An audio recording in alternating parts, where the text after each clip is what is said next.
Hello guys, welcome back to this channel. In today's video, I'm going to show you everything you need to know about the glowing crystal in Fish It game of Roblox crystal depth update.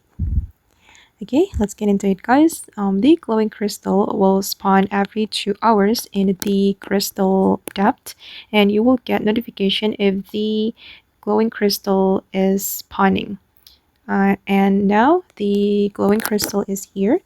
Don't forget to go to the crystal depth to extract the glowing crystal, and you can extract it with the pickaxe. So you need to have the pickaxe first, and you can extract it.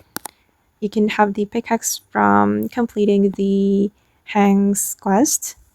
You can return the Hangs diary to the Hangs NPC, and then you can get pickaxe, and you can use the pickaxe to extract the glowing crystal. And after you extract the crystal, you will get the cave crystal.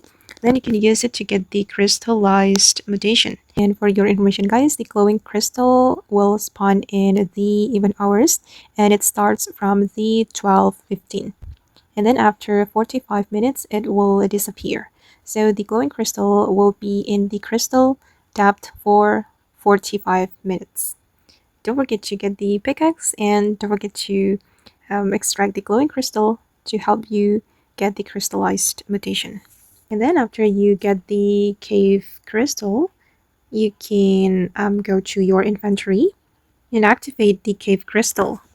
Okay, just click anywhere to activate it. Okay, now the crystallized buff has been activated, and then you can do fishing. And then with this cave crystal, you will have chance to get the crystallized mutation.